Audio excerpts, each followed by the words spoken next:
May isang empleyado na lumapit sa kanyang boss at sinabing may 3 kumpanya na pilit na naghahabol sa kanya at gusto siyang kunin. Wow. Kaya kailangan niya ng dagdag sahod para manatili sa trabaho.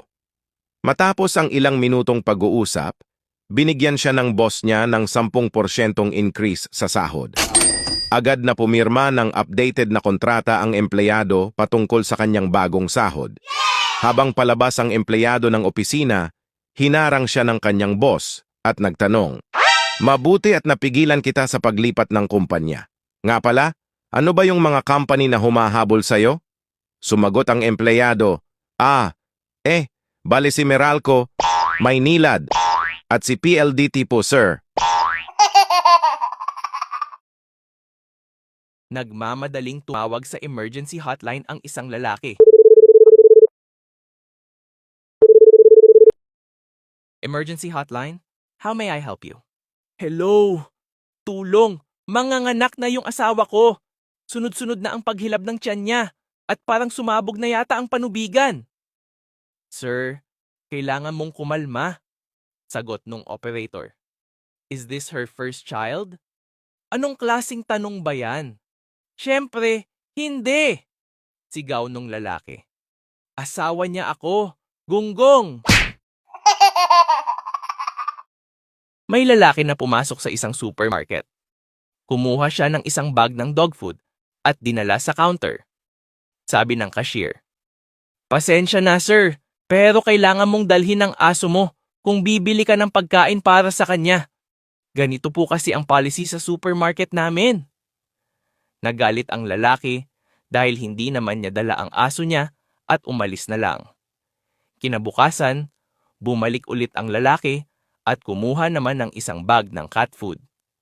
Sinabi ulit ng cashier na kailangan dalhin ng lalaki ang pusa niya kung gusto niyang bilhin ang cat food.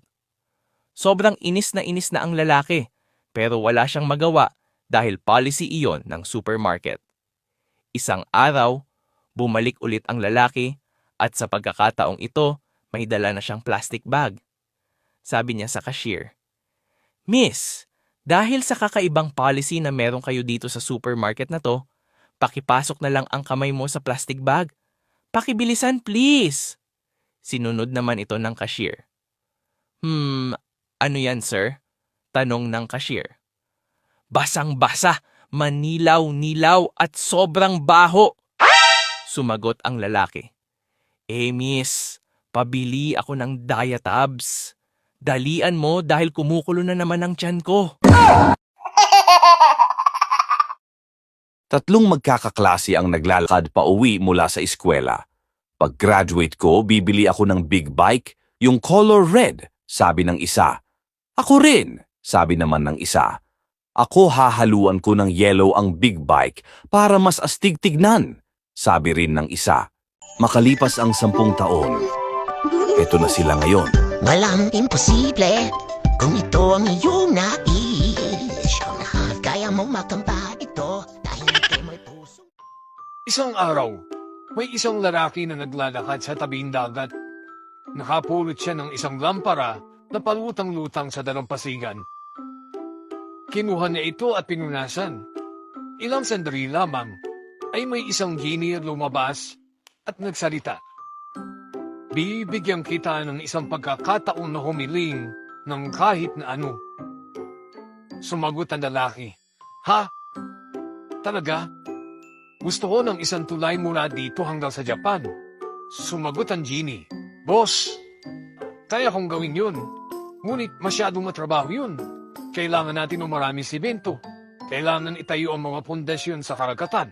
Kailangan ng mga mabibigat na kagamitan at mga ekspertong ihinyero.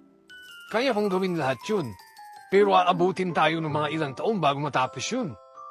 Bukod dun, meron ba pa bang ibang nais?" Sumagot ang lalaki, sige, kung hindi pwede yung tulay, pwede mo ba sa akin sabihin lahat ng tungkol sa mga babae? Yung tungkol sa kung anong mga iniisip nila, kung anong mga gusto nila, kung ano ang mga nagpapasaya sa kanila, tsaka kung ano mga nagpapaiyak sa kanila." Sumagot ang genie, boss, balik na lang tayo sa tulay. Mahirap yung sinasabi mo. Ilang kalsado ba ang gusto mo sa tulay? 2 o 4?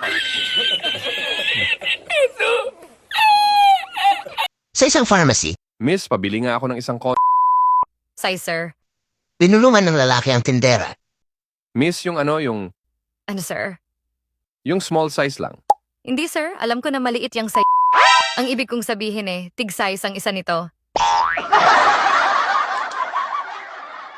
Subscribe to Lauren's social media now, or I will weather modify your area so you will have flood for a week or so, or my name is not Donald Trump.